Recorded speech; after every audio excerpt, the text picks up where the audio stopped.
Well, half of us are live from Lexington. I'm here, and it's always my volume goes up so that you guys can hear me from wherever in the world you are, which is how this works. But Kinsey and I are live from Lexington. Jen and Kyle are soon to be in Lexington. Hopefully the full duo will be here. And today we're going to share with you a preview and some predictions for the week ahead at Land Rover Kentucky. Kyle and Jen, thanks for making time for this midday. I'm sure you have a lot going on over in Ocala still. Well, thanks for having us. We're excited. This should be fun. And yeah, it's busy here, but it's less busy because our biggest event probably of the spring season took place last weekend. And then that only leaves the 4-star long at Tryon in a couple weeks. So some of the horses have taken some time down. Some of the horses are flying back home out west of some of the clients that we have that rode with us for the last little bit. So they're going back to Washington, and it's starting to kind of quiet down again for the summer. Nice. Well, that's good. I mean, things are crazy when it's peak of show season, so I'm sure that feels good.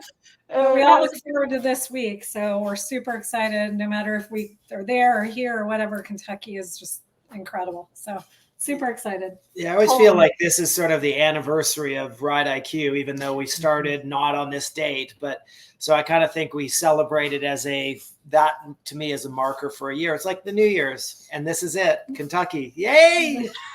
Totally. We'll be celebrating for sure. So maybe to get started, should we take a look at the field of pairs that are coming to compete? Do you want to cover the 5-star, or do you want to cover beyond the 5-star? I'll throw it over to you to talk about who's going to be there and who you'll have your eyes on. I think because we're trying to stay within an hour, we should talk about the 5-star today, and we can talk about later, in one of the other groupings of some of the stuff that's going on in the 4-star, because it's pretty exciting. It's great to watch. First of all, like obviously Kentucky is the first 5-star in North America of the season, but it's also the first one that was ever given to North America. The history in Kentucky, if you don't know it, the World Championships took place here in 1978. And from then, Kentucky built to what it is. The site, for those of you who are into history, was developed for the World Championships. And the reason America got the World Championships was because Bruce Davidson won the World Championships at Burghley in the 4 years before that. So every 4 years there's a World Championships, and at that point, whatever country won, they got to actually host the World Championship. So he won it at Burghley in England, and I think that Richard Meade had won it actually, that took it to that. So Burghley'd gotten it. And then they brought it to America, and it was a really big deal. And they took the horse park, or what it was just fields, and developed the competition there.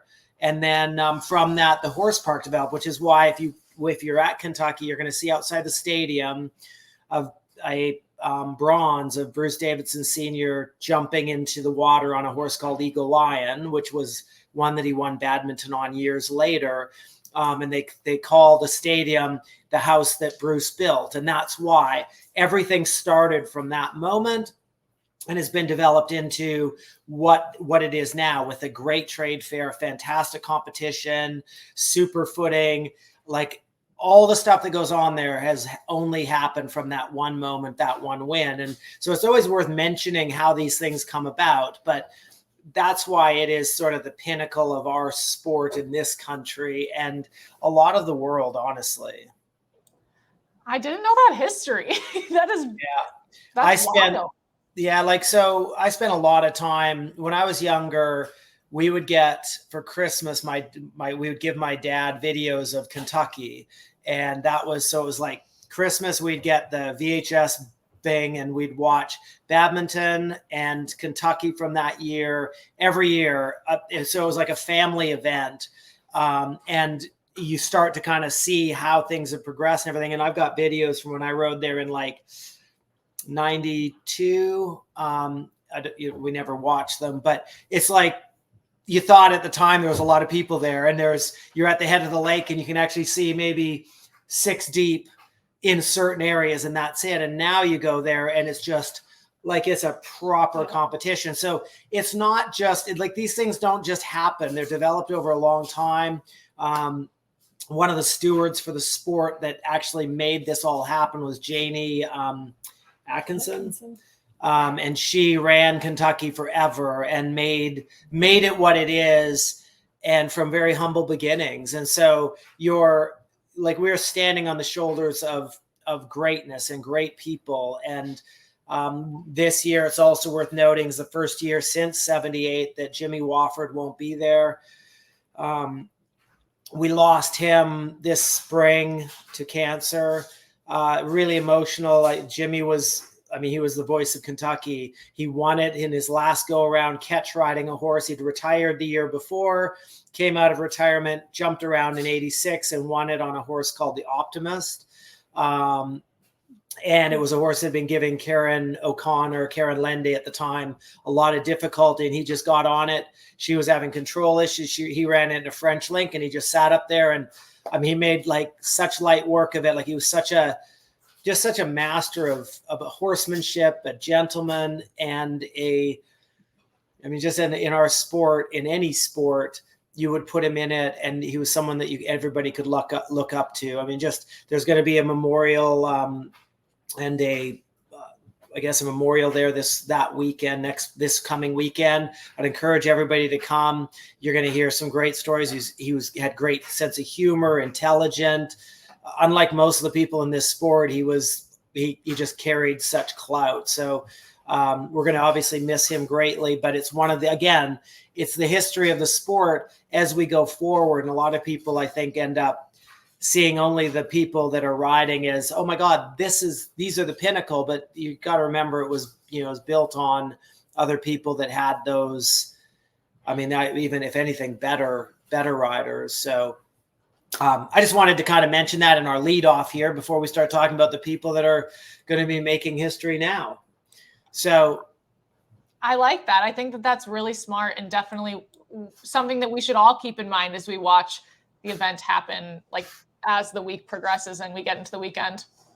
And we're going to do this broadcasting is the plan. For those of you who are listening, we're going to try and broadcast from the site every day and do a recap.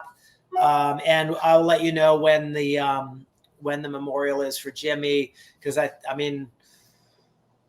you just can't forget the amount of impact that he had on the sport. So I think it's to his honor. We should definitely make something of that.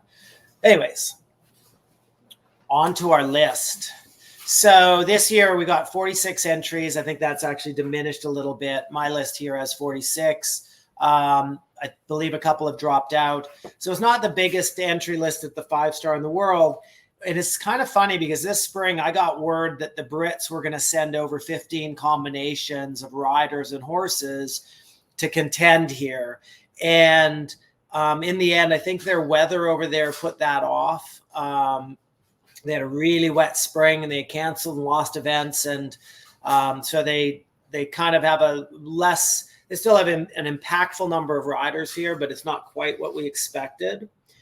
And that's, it's fine, but it's interesting because if you look at the world champion last year, the person who won the world championships is coming back to Kentucky. She was second here last year. Obviously, this event really works well for people to set them up for international success. We've had Michael Young come multiple times while he was winning Olympic and world championships. He kept coming back here with those horses. Yasmin came last year, was second, wins the world championships.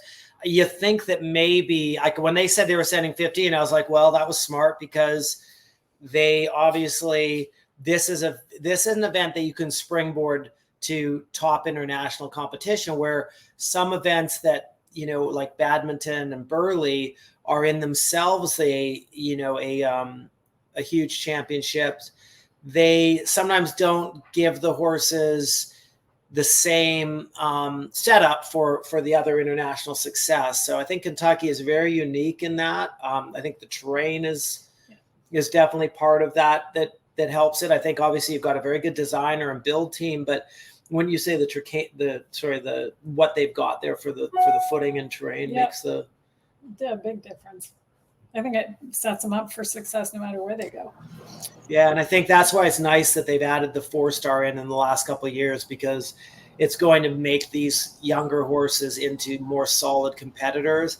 We haven't seen that number transfer onto the 5-star board yet, but I think that's going to happen in the next couple of years, especially as some of these horses are getting a little bit older and aging out, and the next group should be there competing right now to come next year.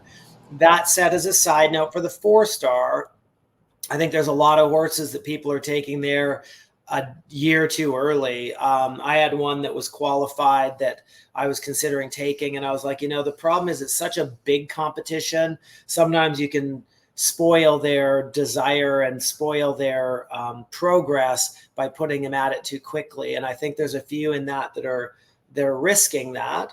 We'll see, but it seems like Kentucky this year is going to have one of the things that can really impact it there, which is the weather. Yes, it's supposed to rain quite a bit from everything we've heard. Maybe you guys have heard different now, but the rain can always change the whole ball game on the weekend at Kentucky. Yeah, right now it's looking like it might not, knock on wood, but it might not rain on Saturday.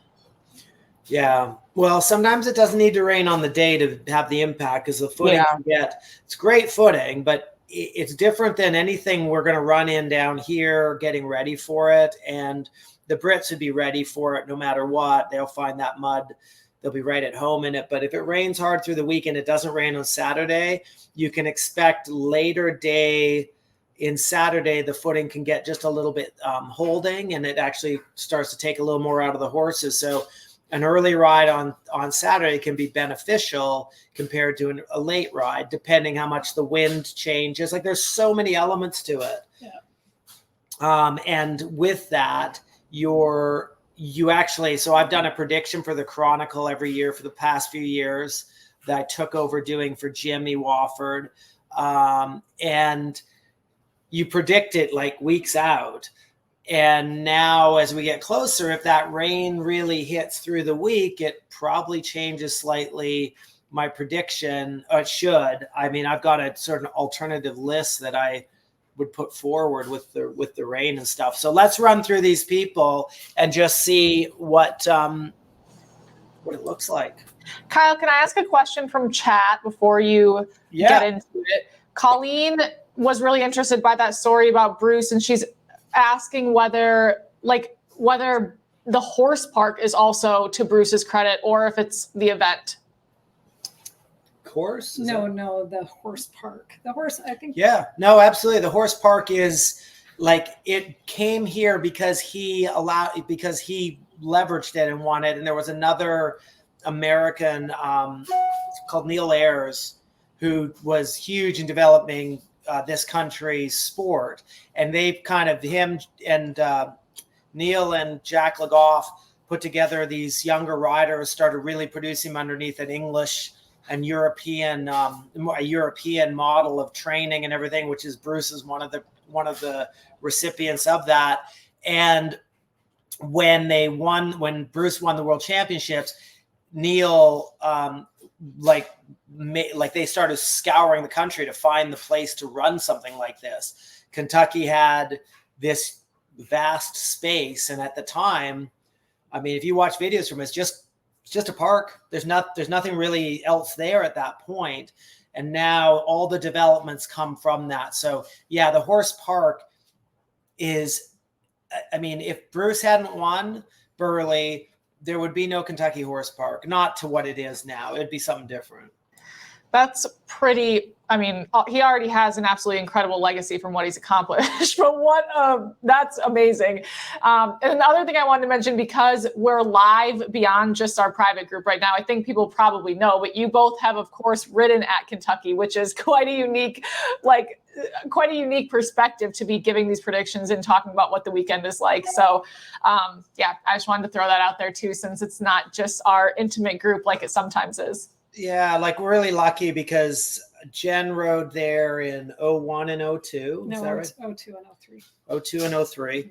on a homebred of ours. And then I rode there. I went there the first time in like 91. And I rode at the different levels over quite a while. Then when they made it a 5-star, I didn't ride there at the 5-star level until, I don't know, 07, 08? 08, yeah, the year of the Olympics. Yeah. And then I was fortunate enough to be on the Olympic team from that ride. And then we actually I rode there 5 times on Madison Park, I think, and maybe 6. And then, but I rode there, and we actually had the World Championships there in 2010. And I was fortunate enough to be on the Canadian team that won the silver medal there, which was a big, we were outsiders, obviously, to get that. But I think it worked to our advantage that we're really familiar with it. So there's a lot of things that on that course, like when we do the course walk this week, we'll walk up, say, to the quarry, and typically you get up to the quarry and at that point your horses run some hills.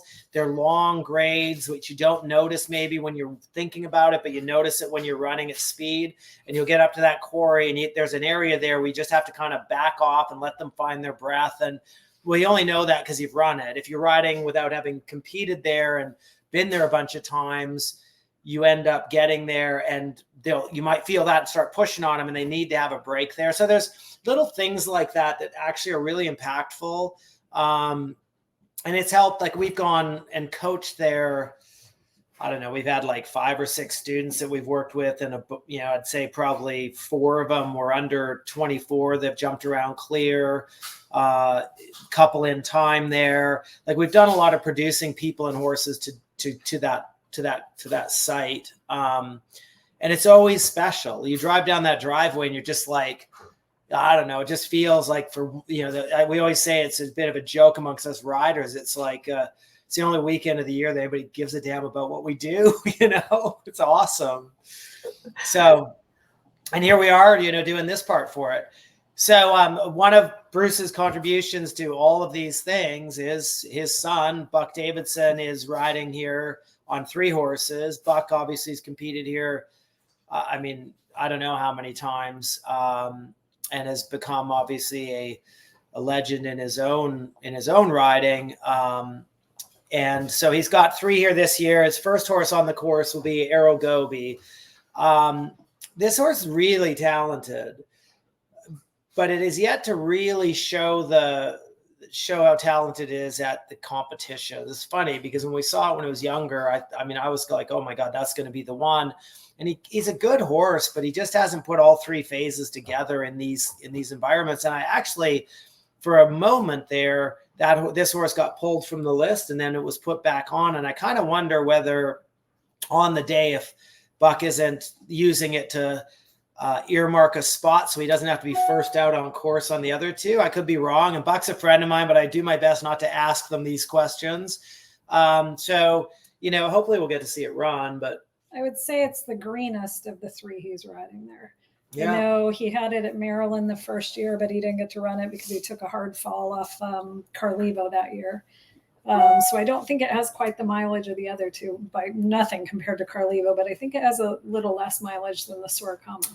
No, Sorokama's come on quick, though. This horse has a longer history for sure with Buck, and we can talk about that in a minute as well. Sure. So I think it's going to be, if he goes, it's just going to be as much as Buck will go and cant around, because I don't think that's in his nature, but I think it'll be a finishing horse, not a trying to win it horse. But the thing with Buck is he has these weekends where he just all of a sudden shows up and puts Question for you before. Sorry, I didn't mean to interrupt you, but why does Buck always go first? Why is he always the first to run? Because he ends up with so many horses there, they have to fit him in. And that's what I'm saying. I wonder if this isn't a placeholder for him. So if he does this one on the flat and then says, I'm not going to run it, he's now at least late on the other 2 horses, which could be a benefit. Got it. Okay, that makes sense. I just wasn't, that's if great. he would start showing up on one horse, he could ride later, but no, you punish him. And that's the other thing, is in the wet and mud, like Buck doesn't change. He just is going to go out there and ride it. And so the weather it might affect him, but it won't affect Buck. It might affect the horse, basically. Then we got Jenny. Well, it's Jenny Brannigan, which is currently Jenny Seville. Yeah. Say So Seville? yeah. Is that how you guys would say it? So Your guess is as good as ours. Okay. yeah, previously Jenny Brannigan. Yeah, we'll still call her Jenny Brannigan because that's what we do. So she's got Nina Gardner's horse here. Nina's been a really big supporter for our sport for years. Had horses with Philip, Jenny. She's been behind Jenny for quite a while. And this is a really nice thoroughbred that struggles a bit in the skill phases. But I kind of think this is going to be, like, I know it's her first horse out on the course, but I think it's going to be a really good horse for her here. It runs well. It's got some speed. Did it win Bromont last year? I think it did. And Yeah. I think she won advanced on it at Red Hills maybe last year. Yeah, and Or 2 years Bromont last year was really muddy. She was coming over here and actually using our conditioning pond, which was all through the spring last year. And then with the really muddy footing up there, this horse has got some step and some run in it. So I think it's going to be a good one. And Jenny has, in the last few years, been really on point with her riding. She's not, she's staying really focused, and It's very fast. yeah, very fast. I don't think the skill work's going to put it into the very top, but I think if this weather continues to get mucky and nasty, it's actually going to help her. And that's the funny thing, is sometimes you go in, there's a couple on here that I had pegged for real competitive performances that I question that now. The next one is actually one that in my preview, which is Will Fodry. I didn't, it's a really good cross-country horse. Will is an excellent rider, and he only thinks about being competitive.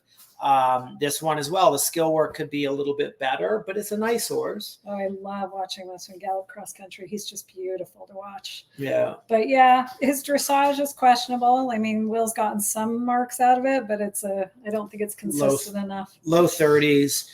But if it's really wet, this is a horse that this is sort of a 6-star horse. Yeah. So when it's running a normal 5-star and the footing's good, it doesn't get to maybe showcase how great it is. And Will, same thing. I think this could be its week. Yeah, if the weather isn't great, this one definitely should move up the leaderboard after the dressage phase. Yeah, and even if it is good, it should move up the leaderboard after dressage. And it's a really good show jumper. Yeah. And in that ring, I think they're going to be a little bit tired after the exertions the day before, but I think that ring is going to benefit some of these horses because it's going to make them sharpen up a bit, whereas normally that atmosphere might just drive them over the edge a bit. So that one you keep your eye on. It's just so class to watch him go, and I mean, he's a beautiful horse. Oh yeah, it's lovely. All right, and Philip on Z. You can never count Philip out ever. Yeah. I mean, Philip is our most consistent team rider probably in the U.S. has ever had, for sure. Yeah, maybe Mike Plum. Maybe. I'm going for Mike Plum as the most consistent. The only thing I'd say is it'll be interesting to see how the time goes for him on Saturday, because that has been probably the hardest thing for him to be able to, although I know last year it started to come on where he was able to ride it faster. I think actually the hardest thing with it's been the dressage. Because this horse, when you go to the warm-up and watch this one, and you're like, oh my God, this is going to be the winner. And he just always finds a way to snatch defeat from the jaws of victory instead of the other way around, and kind of just give Philip a bit of a hard time in that ring. That quote is from Jimmy, by the way, because he said it a few times, and it's very accurate. I just think this is a really good horse, and obviously Philip is an exceptional rider. But again, it's one of those ones that's super talented, yet it just hasn't quite. And look, it's been successful. Don't get me wrong. If I had this horse, I would think I was a winner all the way across the board with its performances. But I think that it honestly could just be, it hasn't quite fulfilled maybe the destiny we expected of it when we saw it going when it was younger. But, Philip's had it going for a long time, and I think that makes a big difference as well. So partnership can really pay off in these environments. And, Philip isn't going to do anything other than just put his hands down and gallop the fences and give it the best shot to do its job. And it should show jump well on Sunday. Yeah. It's a phenomenal jumper, and you got Philip on it. So yeah, if you're looking at our screen, there's a picture of it jumping, and it looks like it go to a proper jumper show. And Philip the thing with Philip, he he never quits working on it, you know? And so again, like I think that I think this horse will be in the top 10 anyways, or just outside, depending on how that first day goes, honestly. So just to note, so this is the horse that Philip had at the most recent Olympics. And as we look at pairs here, if there are pairs that like, is this going to be an important show for pairs that are aiming for Paris? No, absolutely. Yeah. I mean, think Kentucky's always a big show for the next competition. Maybe not the Pan Ams this year wouldn't be as big a play, but for the Olympics next year, for sure, they'll be watching these horses and riders here. And that's the thing is this Kentucky, you could have a horse go in there and do incredibly well. And actually then the selectors would be, or the team would be advised to maybe sometimes give them a buy next spring for a 5-star and just say you don't have to do one, because then you can build your horse up for that one competition of the year. And I know that works really well in the countries with depth. I think the Americans are often afraid to do that. I think they're always like, well, we need to see it again. Okay, it was good there, but can we see it again? And I think that doesn't always work for them. I think there's a lot to be said with saying, being able to focus and isolate on a competition. So yeah, this horse could put himself right in contention for the Olympics next year. Again, like Jen said, I don't think it plays to the Pan Ams, because Pan Ams are 4-star dressage and show jumping, and 3-star cross country. So you don't need a horse like this there. You're going to be wasting your time. And America's already qualified for the Olympics as a team, so they can send a greener team. So a lot of these horses you might not see there, but that 4-star list, you'll see those horses in contention for the Pan Am. So that'll make that even more exciting, a little more pressure. Yeah, so then we've got Alexander Knowles on Mooreswood, who, this is a beautiful horse. It's probably one of the nicest horses in the country. It's nice and consistent in its talent and its efforts. Allie is a good rider, and she's like she truly is focused on being competitive at these. I think the thing with Allie is she just hasn't quite made that open the door and jump through it yet.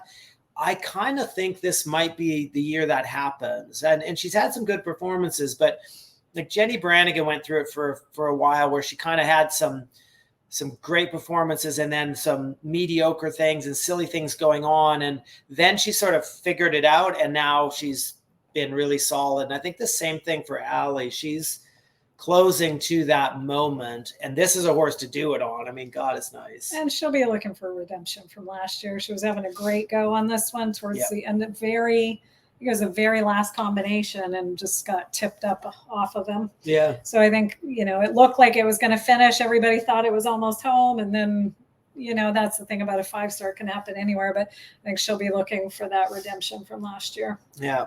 She hasn't been the fastest on it.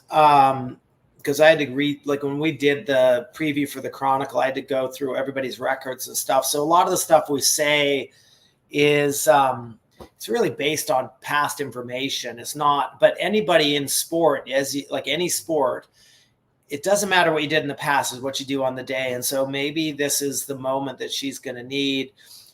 But I think there's also that cause to say, well, if I jump around okay, then at least I'd be satisfied with my performance, and I'm not going to put it out there. And I'm not sure where her mind is on that right now. But I feel like she's probably going to be going for it. And I think she legitimately has an opportunity here.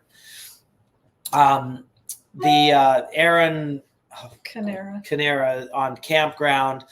Campground is a thoroughbred. So he's got some success in his past.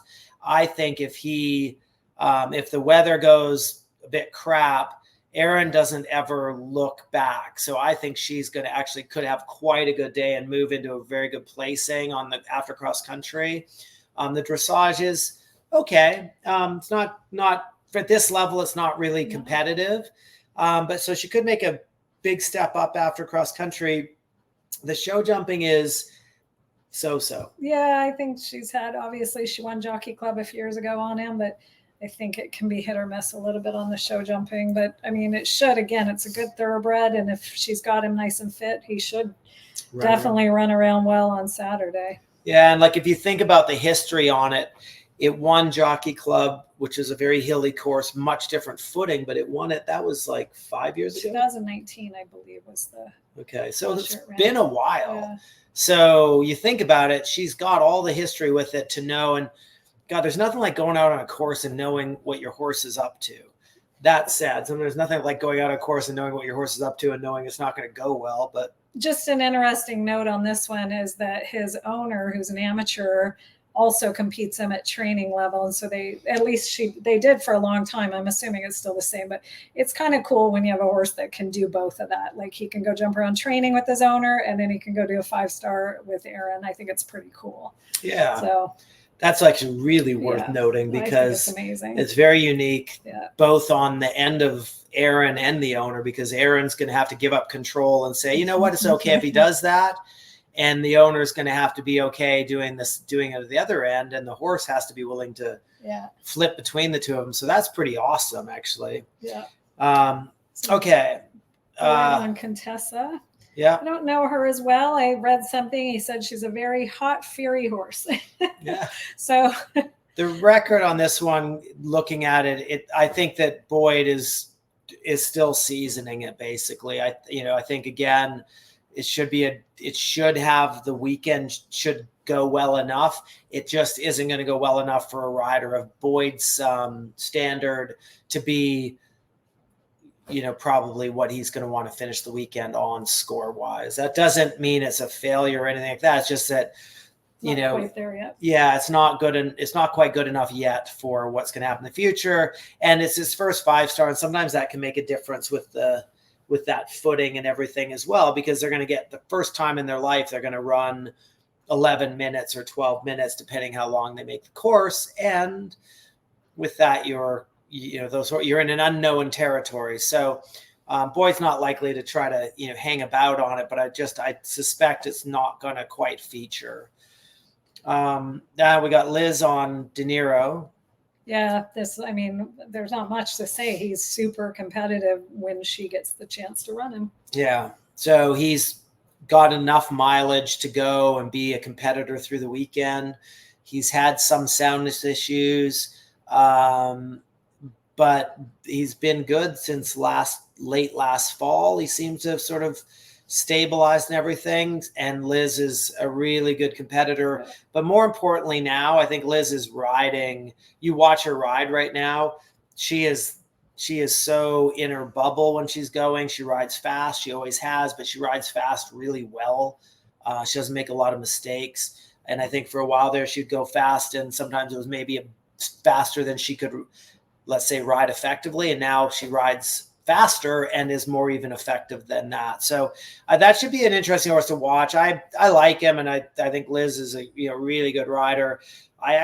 This one, I think the other one's a better version than this one, and this one has all the background to be a top horse. But my pick is her other one, the Mixmaster C. So we'll see. I like De Niro, so it'd be nice to see him out there at the 5-star level again. And she has some odd things occasionally with them. Like she did have a stop at Frangible there a couple of years, the first time she ran him there. And at that point he was going really well, and it was like fence 3 or 4, and she just got there on a half stride and nothing happened. And now when nothing happens, she makes things happen. And there's the difference. And again, though, I think this is a nice horse, but I think that her other one is just a smidge better.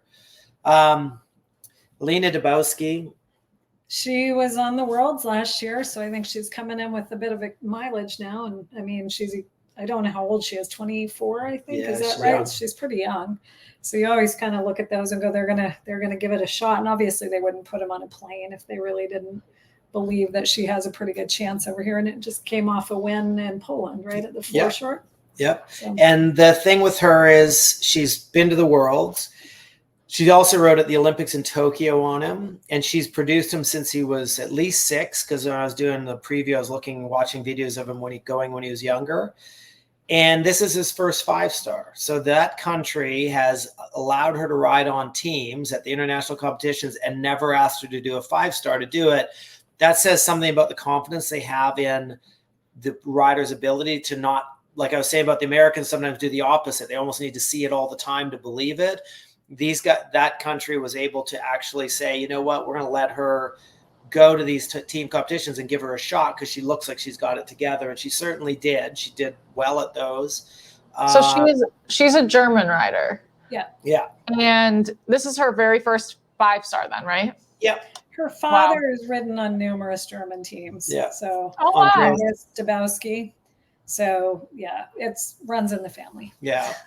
They're proper horse people. Yeah. And, you know, it says like a lot about the Germans program that they're like, again, confident enough to give someone a chance. So she's got tons of mileage coming to her first 5-star, whereas that's unusual. Usually it's they got to get miles with the 5-star before a country will put them on a team. So, and the Germans aren't putting anybody on a team unless they really think something solid can happen. So I think she's going to do quite well. And like Jen said, sometimes the young riders are completely oblivious to any downside.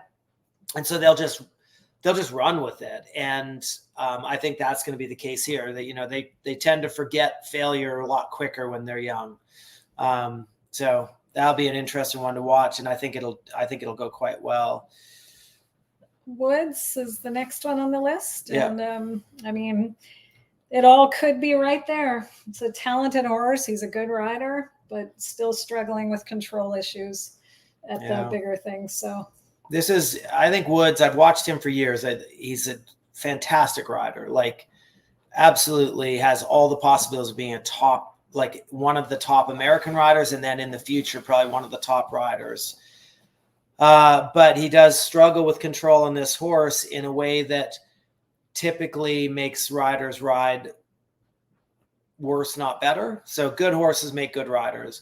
This horse makes Woods slow down, see the jump, and accelerate at it. And that makes it difficult to ride balanced and controlled on a course. And the problem is this horse is super talented. Like, this should be a winner.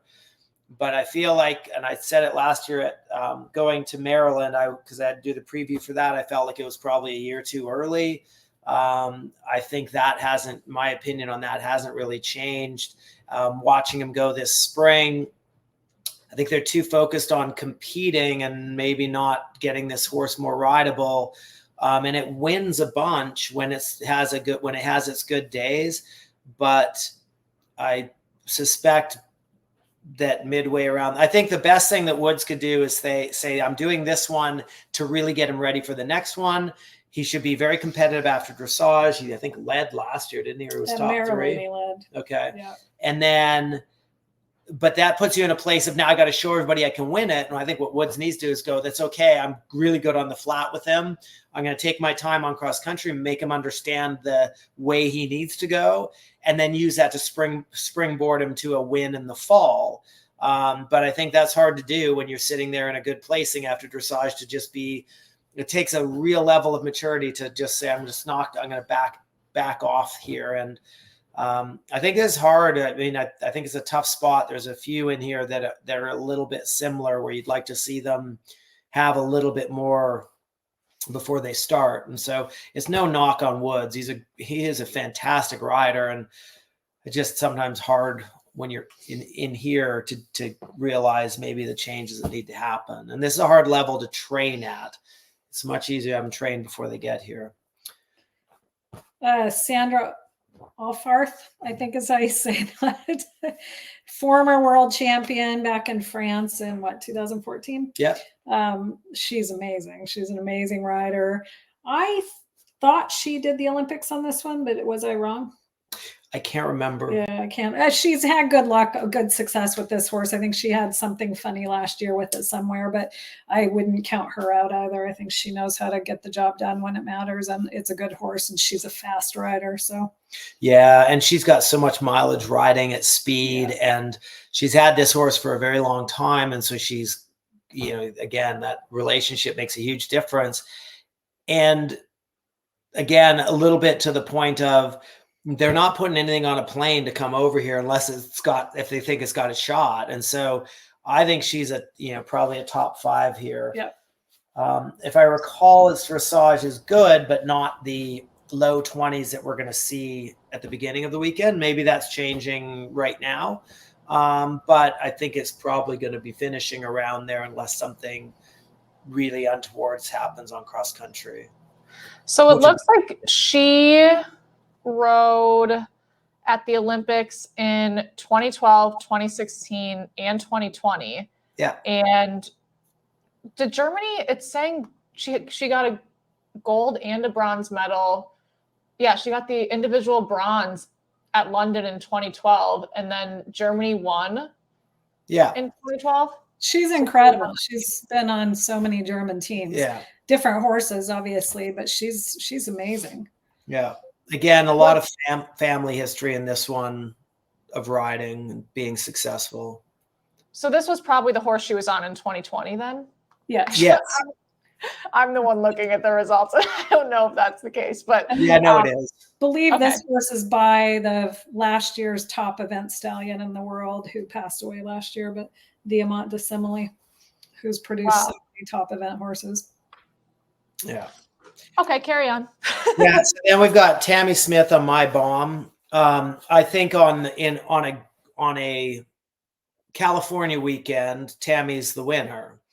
And by that, I mean, ideal footing, ideal sunshine, everything is the way you expect it to be.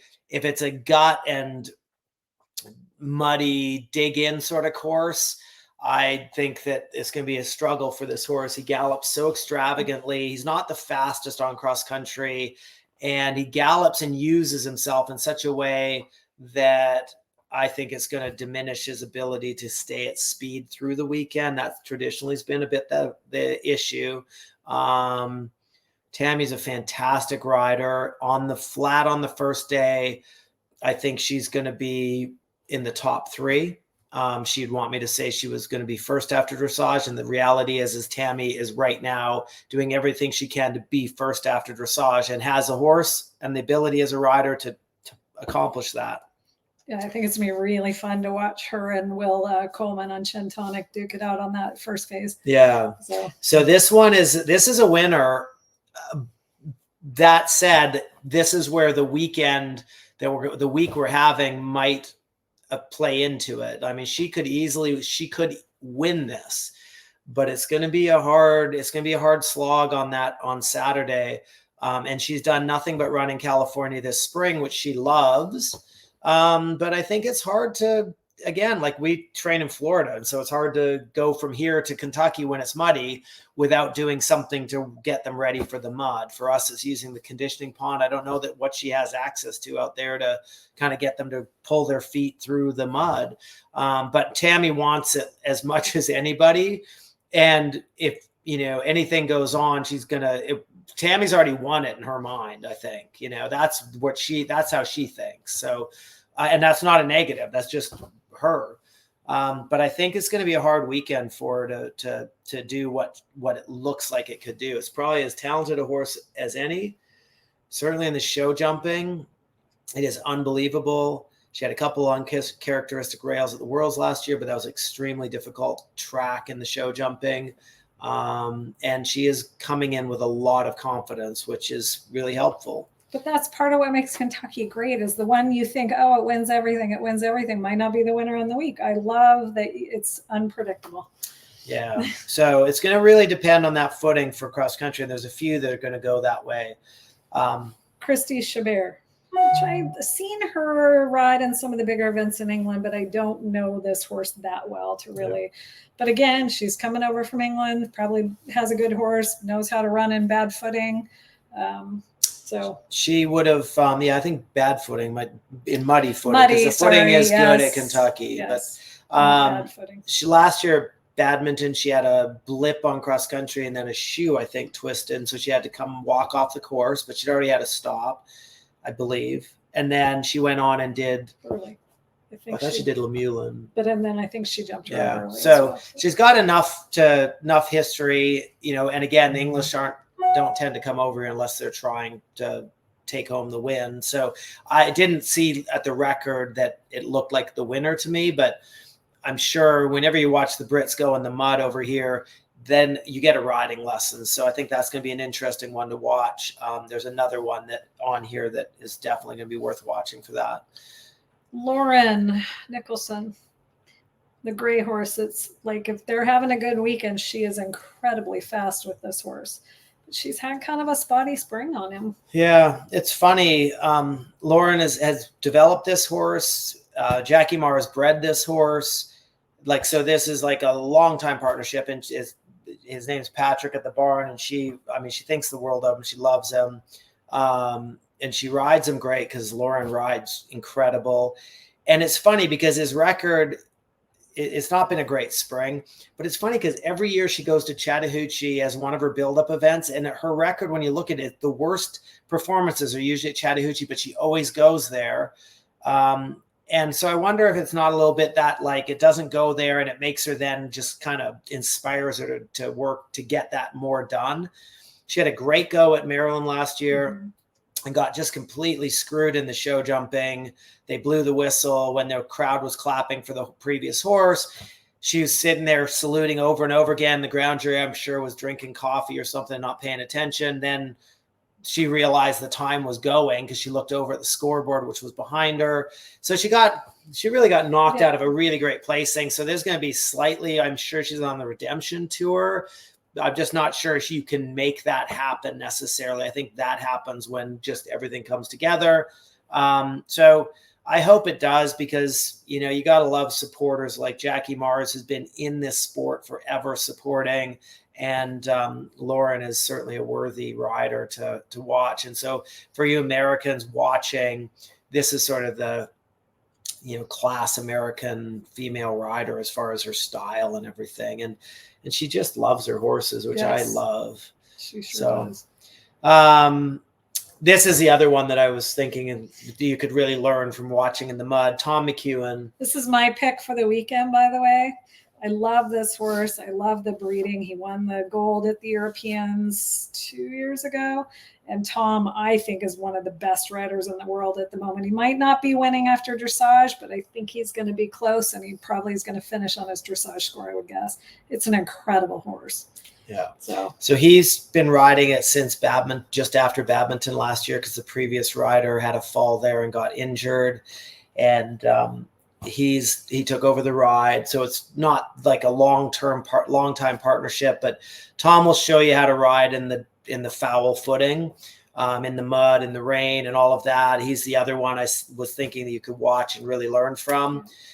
And it is an unbelievable horse. And this one, I have it sort of thinking top three, but I kind of, as the week's developing, this is becoming, I think, a stronger standout. And it's got lots of experience running in the footing that's a little deeper. And that's the other thing, is they have to learn how to do it. I mean, you cannot forget that it is a training exercise to make that happen. But yeah, this is lovely. I think this should be quite a good one. Then we got Jessica Phoenix on Wabbit. Jessie's great. She's like the most positive person. Yes. She'll be smiling the whole way around the course. She's a believer. I've ridden on teams with her, and she's been like, and I knew her. She was a young rider riding Money Muncher. I think Let's Boogie. Oh, Let's Boogie. That's right.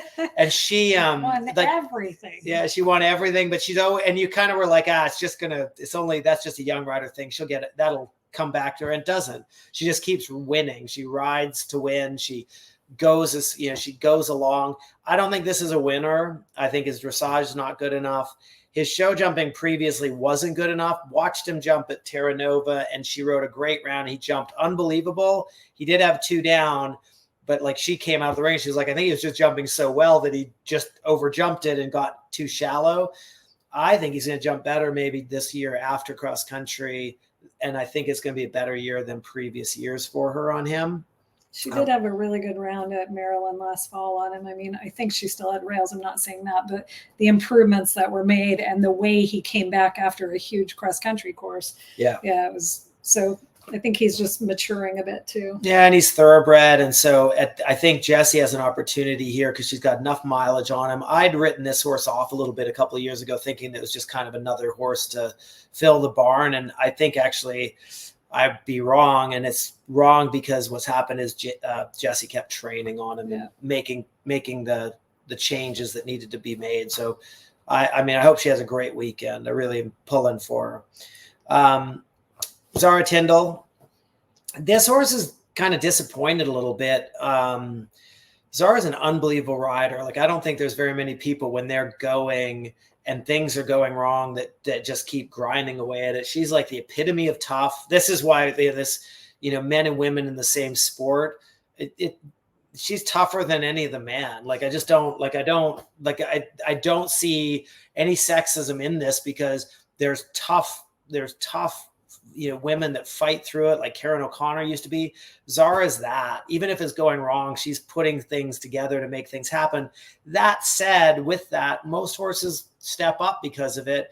And this one sort of steps away occasionally when you need him to actually do the job. And she's a wonderful rider too.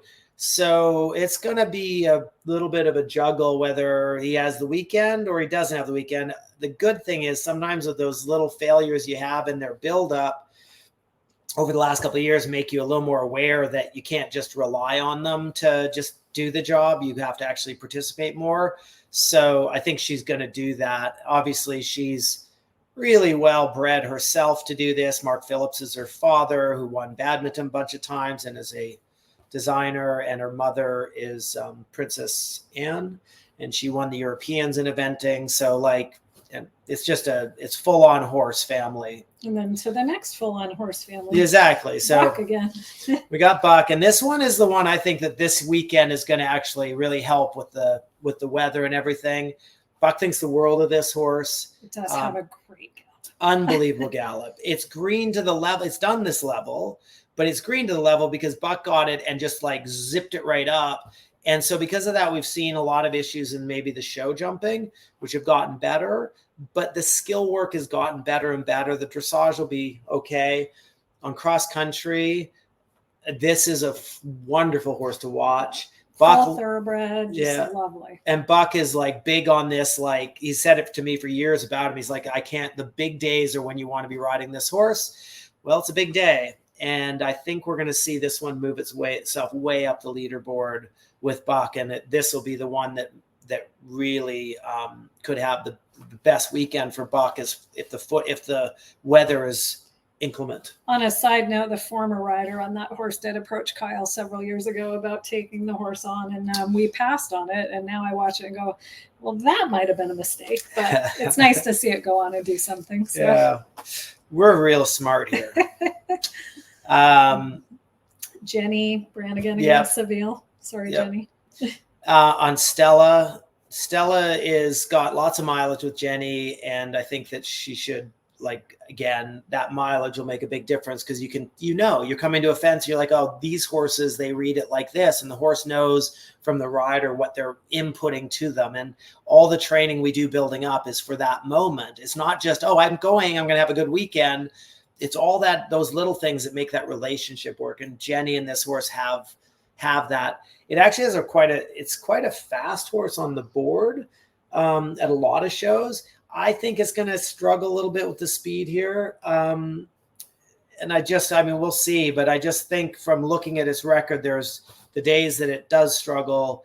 It'll probably be that sort of day on Saturday. But Jenny will be going for it regardless. And it's great to showcase her that she has 3 horses here. Yeah, Jenny doesn't show up just to jump around. So. No. Then we got Will Coleman on Off the Record. Obviously, there's not a whole lot to say about this one. Now, I was mistaken in thinking his dressage hadn't been very good all spring, but when I actually looked at his marks, I'd be way wrong. So he's going to put in a good performance on this one on the first phase and should finish on that. Yeah, Will is, I think, the American rider that people should watch and go, that's what we're supposed to ride like. I'm not saying that everybody needs to just focus on that.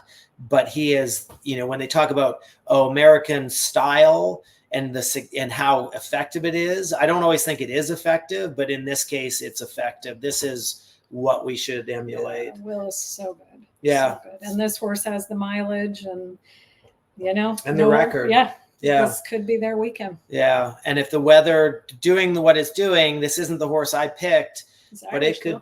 Yeah, it could actually be the pick for the weekend for Will. Like, I kind of think Will's right there with a few of them. And this one could just step in if that, with the weather changing. So far I'm hearing Tammy, Will, and Tom are all, of the ones we've seen so far, are like your potentials.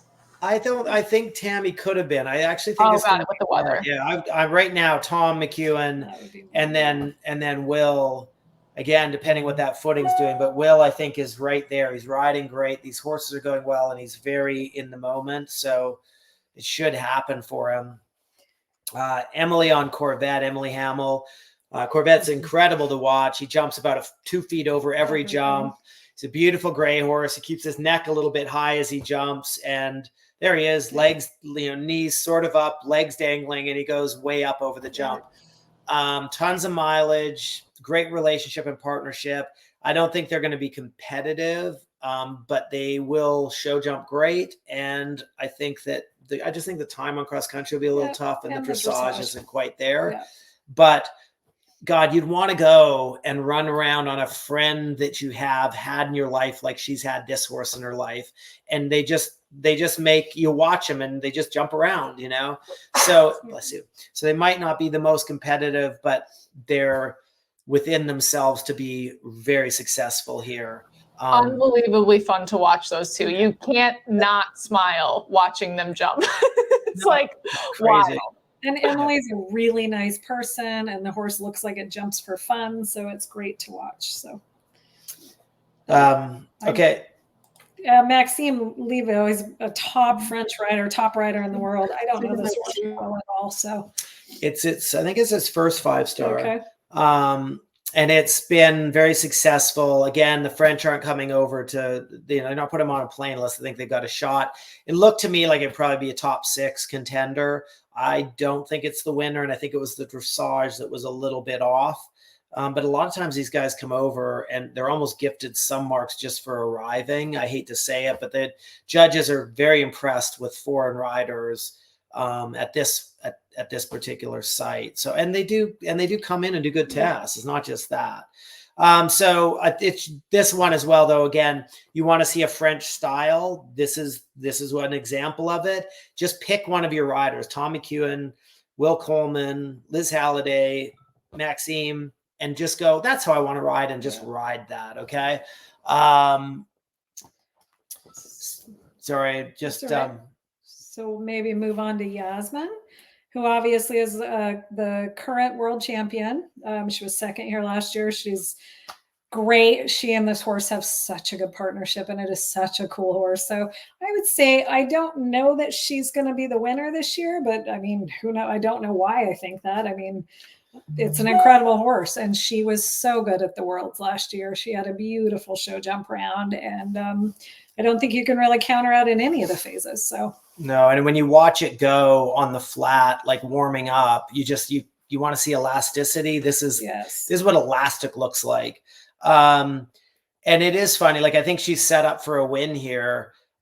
So it's within like this little group of horses. They just got to fight it out. And I just think that the 5-star level is going to be, I just feel like Tom might just edge it, but one note I do like is there are 2 world champions in the field, and they're both women. So I like that. Yeah. And she bred this one. No, she didn't breed this one. Yeah, she bought this one. Yes, she bought it in France. I can't remember who had it. That was a top rider had it in France. So someone had it in France. It was in France, and now it's not in France. That's the Who's the second woman world champion? The Sandra off. Oh, got it. Whose name I'm butchering, I'm sure. So she's probably used to it. Maybe. Yeah. Then we got Booley. Booley is riding a horse that she had here last year. She's based. I mean, I don't think it's saying anything out of line. She's trying to just have another 5-star on him. She's not going to be competitive. The dressage isn't there. The time will be there. She'll have time on cross country, but he's a good jumper. She bought him to get to a 5-star, and he's doing just that for her. And the nice thing here is she lives within her dream and lives within her limits on what she expected from the horse. Her next horse might be, capable of more.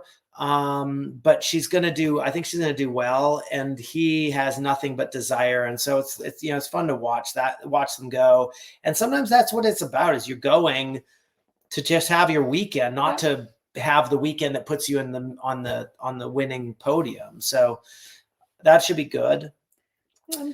Yeah, and then we got Colleen Rutledge on covert rights. That one, I suspect it's not gonna. I don't think it's gonna show up. And I say that I might I don't mean it's not gonna show up at the competition. She had a rough spring. She got eliminated in show jumping at Terra Nova. It kind of spit the bit at Maryland last year, did it? I remember. I know she didn't get past dressage last year at Kentucky. Yeah. I think she withdrew after the dressage, and I just don't remember at Maryland what happened. It is the epitome of a horse that had all the tuning and was going unbelievable about 6-7 years ago. Yeah. And it just has gone, its form's gone off and it's not been regained. Colleen's a trier, and she's, just cross her jaw and give it a go. But I just think he needs to probably just have a revamp. But we'll see. We'll see. I'm not positive with it. Boyd on tester leg.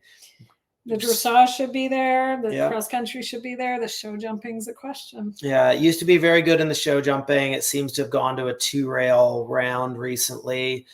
This horse obviously got a ton of miles. Boyd is an exceptional rider, has had this horse for a long time. They're super successful, but the sharpness in that show jumping seems to have diminished.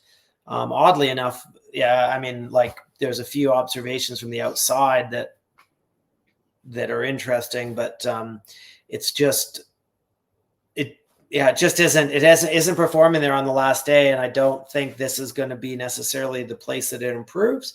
But it's a good horse, and he's just such a champ. Lil Tricaner that just has a heart of gold and obviously super sound. It's done a ton of stuff. So Liz Halliday Sharp on Mixed Master C. This is such a nice horse. He's an incredible horse, and she's so competitive. Yeah, and this horse was competitive with his former rider, Maya Black. It's bred in America, and I think that's worth, like Thomas, the last one, this one. People always get on a plane and fly places. There's horses over here, people. You just have to open your gate and find another gate with a horse in it, pull it out, and it might be the horse. There's my little thing on that. But this is an unbelievable horse, bred here, actually local to us. And I think this is going to be Laurie Cameron, I believe, bred it. So I hope I got that right. Shout out. Yeah. And she's bred a few really good ones. So, and she's got more over there. So if you're interested, give her a call. This one, the dressage has really come on too with Liz lately. So this is one definitely to keep your eye on. I think it'll be in the top 5. Yeah, first 5-star, but I think this is a competitor this weekend. I really think this is going to showcase Liz's talents. Sydney Solomon on early review. This horse is a great cross-country horse. I think that no matter what, this one's going to be here on that day. The footing could go to hell. It's just going to keep jumping. Struggles a bit in the show jumping and the dressage. So again, I think we've got someone that's got a horse that she's produced and is getting the mileage out of it to hopefully then pass on to her next horse. But again, if you're going to be good at something, you want to be good out here on cross country, and this one certainly is. So it should be fun to watch. James Alliston on Nemesis. This one's got a pretty good record. It's very California competed. It's very successful with James, which he is very good in California, and he's good everywhere. But I say that because sometimes it gets easy to run at your own shows. So, because the same water jump they saw at training, although it's different in its ask, is the same water jump they see at advanced. That said, the horse's record shows that it should be here. And it's not the most conventional jumper in the world, but it jumps clean. So, and James is really good at just adapting. So it'll be fun to watch him go. I think it'll be about a completion with good performance would be time penalties, a rail, and a decent dressage would be probably a winning weekend for him. Andrew McConnell. Such a good rider. Yeah. It's first 5-star though. I don't know that this horse does the dressage, but I think it's a pretty good cross-country horse. Yeah, it's good. It's like both of their first 5 stars. And Andrew is one of those riders that you could just see for America stepping up and being better in the future, and better for this country. He just needs more horses. I mean, because he lives and breathes this stuff. He's a bit nuts for it, which you have to be.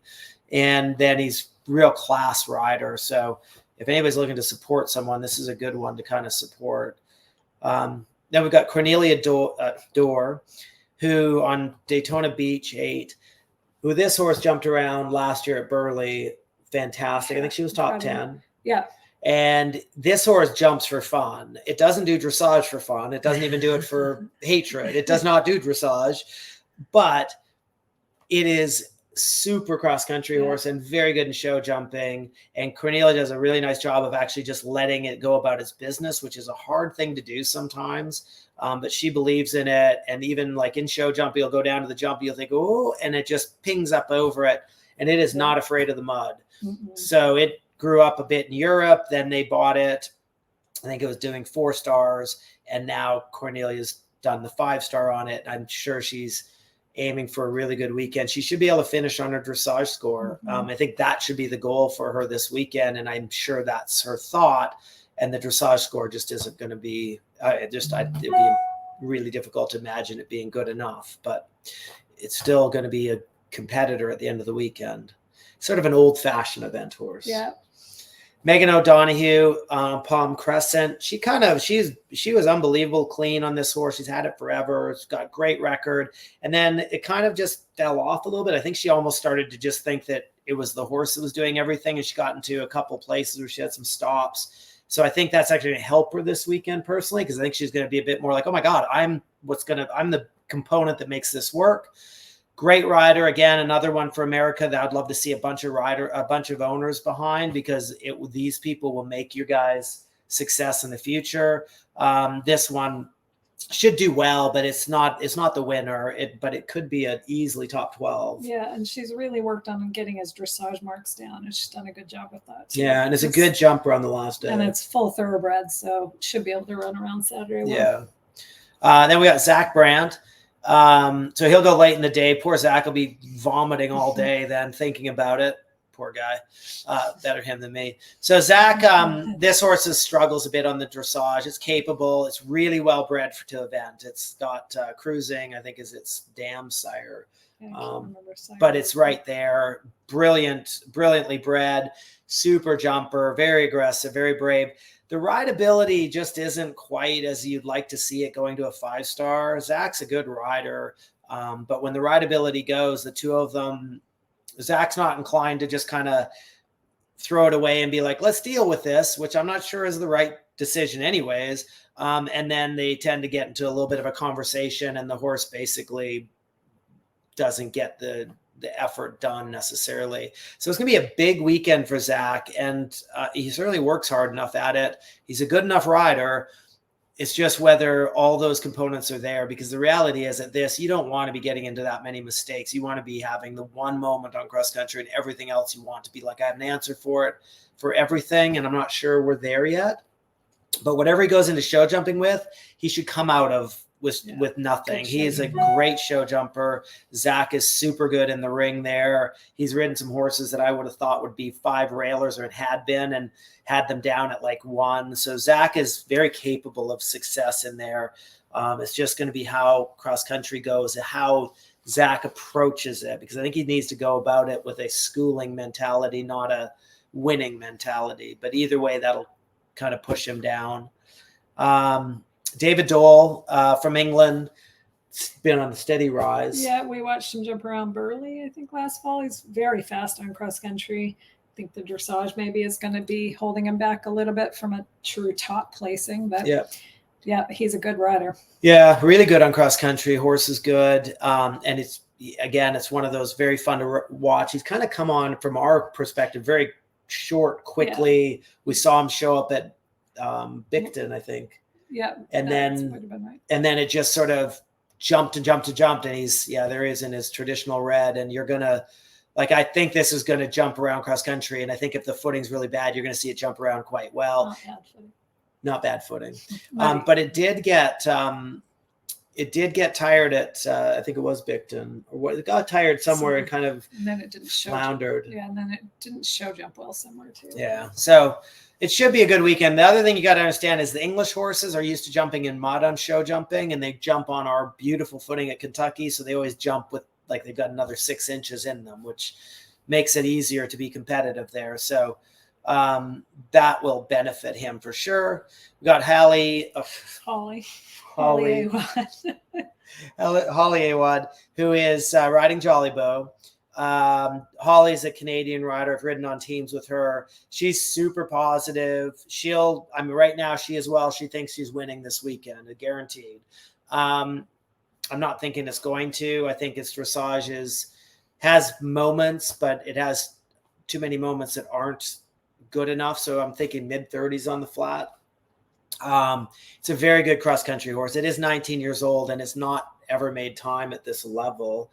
So I think it's going to be off pace for the cross-country, but it will jump and it will jump around, and Holly will continue to just believe and go. And sometimes that belief can put wings on your horses. This horse has enough wing without her, but it can make them fly. And I think that'll happen on cross-country. And then the show jumping's been really tough. Had 5 rails here last year, I think 7 at the World Championships. The Worlds was a tough show jumping round that doesn't have the best show jumping in the last day, yet it's bred and it's a very good jumper. Holly's taken a new approach this year. I was talking to her about it. She's going to go to the ring, and I don't think she plans on jumping a single warm-up jump. She believes that's the solution. It jumped 2 jumps at Terra Nova and went in the ring and had 1 rail down, I think. 1 or 2. Yeah, like a really good round. So her and Janelle Price have talked about this as the way to go about getting the round out of it, because the mare's capable. So Holly's just going to go and give that a shot, and she believes. And the one thing with Holly is she believes, and when you believe, a lot of times things happen the way you want them to. Doug Payne on Quantum Leap. I would say whatever his dressage score is, he should finish on. Yeah. That's just going to be the key. It's been low 30s pretty consistently. So if he can bump that up a little bit, he should have a really good finish. Yeah. So this was 33 here last year, I think, and finished on it. Was 3rd in the whole competition last year. And he talked to me about it afterwards. He's one of our Ride IQ coaches. And he and I were talking about it, and he said, now he had the time because he didn't get put on the team for the Worlds to really get that dressage going. And it hasn't quite shown up yet. So my guess is it's still going to be low 30s, but it is fast. Doug is super fast. Yes. He is really good on the flat, Doug. So he's not going to give away a lot of marks. I think the horse maybe just doesn't have quite enough jump in its step or something. And then in show jumping, Doug's got lots of credibility and ability in there. So that should be a good one. Buck on Carlevo. Buck was 5th last year on this horse. This horse, though, needs perfect footing to go fast enough. And I don't think we're going to get this horse's footing for the weekend. It's got to be on fast footing.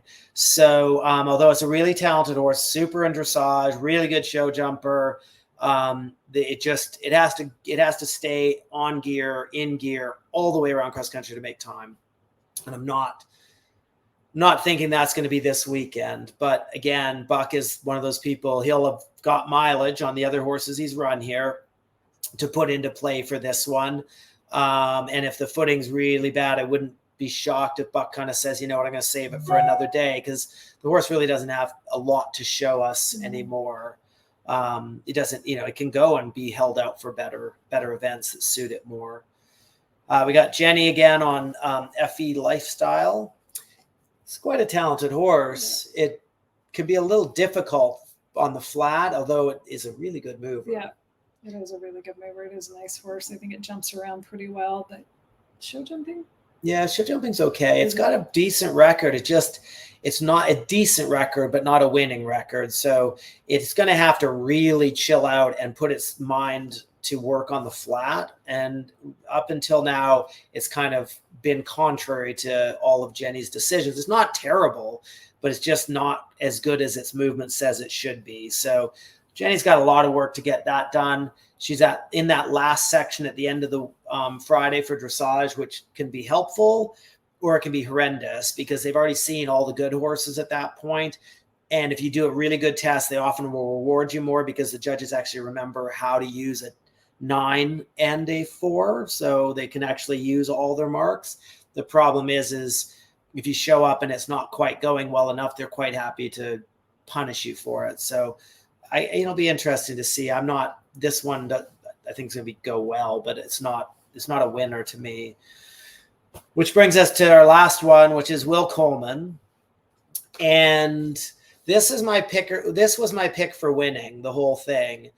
This is the one that can give Tammy a run for money in the dressage. I think it should lead dressage. It did a 19 twice this spring already, and it got 119 without a test that wasn't even that good. Like it had errors in it, bobbles, whatever. But I think on the last day, on that Friday, everybody's going to be there. The atmosphere is going to bring this level up, and I think the horse mentally is going to handle that well. Will's a great rider. He's got to clean up the changes a little bit, and he's got to get the halts to be actually true and square, like little things like that. But it's unbelievable. So it should lead dressage, in my opinion, at the beginning of the weekend, which is going to make Tammy really driven to go and regain that first place that she thinks she owns. And then this horse has been jumping really well. Yes. It's like galloping in time on cross country and everything. It's going to be hard because the footing might be less ideally suited for a horse like this, because he has a lot of action as well. I actually had him down for the win, and now looking at the week, I think it's going to make it a little more difficult. And Will, though he'll have information from this other horse, you can only do so much. And I think this horse needs to see the other side of 11 minutes to then be able to gallop fast enough for 11 minutes. And then it is a super show jumper. Yes. And Will is incredible in the show jumping too. So I think I no longer think that it might be the winner, but God, it wouldn't surprise me a huge amount. I'm just not sure if he can hold the speed for 11 or 12 minutes. It's its first 5-star, yet to be proven that way. It did great at Carolina. Was the only one to make the time there, but you got to add on 5 more minutes on top of that. So we'll be seeing if he can do it, because he does have a lot of movement in that gallop. It's beautiful, but he spends a little more time in the air than some. And I'll say this, that Will's able, it's really rideable out there. So that allows you to ride faster and not have to go as fast, because you can slow down later. You can keep the speed up more. But it just is hard when you put the mud in and they have that action that this horse has to keep them, to keep them all the way around a course. But I'll tell you what, it's going to come down to that last ride of the day. And then at the end of the course, Will's going to have to just keep making good decisions. But Will knows how to make good decisions. So again, this was my pick if the weather was perfect and the footing was perfect. And so I did pick him in the preceding weeks, but I think Tom McEwen has the edge now. I'm sticking with Tom McEwen. I liked him from the get-go. Whatever. Maybe we're both wrong. We're probably both wrong. We're probably both wrong, but that's what makes it sport. Exactly. Kinsey, What do you guys think? Yeah, what are you picking? My pick for the weekend is, I'm going to say Doug on Quantum. It's a bold statement. Not because he's a ride IQ coach? Nope, that has nothing to do with that. He's just an exceptional rider and a great coach, and people should learn from him. Exactly. They certainly should on the lines. He rides a line on cross country as well as anybody. So what about you, Jessa? This is I had more fun listening to you guys be on the hot seat. Oh man. I guess I'll go. You just said Will Coleman's going to be great. So, and you also said Yasmin could make it happen. So, okay, Jen started nodding when I said Yasmin. So I'm going to put my money on her. All the girls at Workforce and Riley all picked Yasmin. So. I actually think that Will might have flip-flopped. That's the thing, is I think his other horse, actually, the off-the-record horse, actually moved ahead of Chin Tonic, in my opinion, with the weather that we're facing. That's, I believe that's going to happen. So Will could be in there either way, but there's a lot of good horses there. It's just going to be so exciting to watch it all. It is going to be so exciting. I know. I really can't wait. You should probably announce. So we're doing coffee. Are we calling it coffee with Kyle on? That's right. Coffee with the Carters every morning in Kentucky. Coffee with Kyle and Jen. We could do juice with Jen. I like coffee more than he does. So Yeah. All right. Well, we'll be having breakfast with the Carters, and we'll announce the official name, but it will be happening 8 to 9 a.m. at the Ride IQ tent each day that the competition is happening. So we'll have carafes of coffee there, and we'll do some sort of an interview with the Carters, depending on what day it is, so that we can kind of preview the day together and get you guys caffeinated and in the know. And then the other important things to mention would be the course walk that Ride IQ is doing with Eventing Nation. That will be led by Kyle and Dickie Waygood, who's the high performance manager for the British team. And he's led them to, I mean, a lot of podium finishes, like mid-20s podium finishes on the world stage. Dickie's incredible. So he is coming over, and he and Kyle will do that course walk together at 4:30 on Friday. And we're meeting at the head of the lake. And you can get all of this information if you're on our email list or stop by our trade fair booth. And there's a lot of events happening. We'll give you the whole rundown when you stop by our trade fair booth, which is in the indoor. But the other thing we're doing is for members and their friends, we're doing a happy hour Friday after the course walk. And that will happen at a campsite that we're hosting it at, which is, right on the park there. So very convenient. And that is set to start at 6:30 or whenever the course walk ends. And we're going to try and do a wrap up daily for Ride IQ, where we talk about what happened during the day. And on Saturday, we're going to try to talk about the 4-star cross country midday. And then we'll do a wrap up for the 5-star after that. Because the 4-star is it's almost as or more exciting than the 5-star, quite honestly. So, we're going to try to cover all of that. So hopefully you guys can all join us out there in the real world or cyber world. Totally. And for those who are not coming to Kentucky, make sure you're following us on Instagram or Facebook. We're at Ride IQ Official, and all of this information and these broadcasts will be pushed to those channels so that we keep you all in the know. Really, the Carters will keep you all in the know. Kinsey and I will be there holding the microphones, which is also important. Well, thank you guys so much for running through this. I learned a ton, and I loved seeing the pictures of all the pairs too. So shout out to Ian for putting together that guide so that we can see all the pairs that are taking it on this week. Excellent. Well, thanks for having us. We're excited to go through the week with all of you. yeah, thanks a lot, you guys. Thanks, guys. See you soon. Bye, everyone.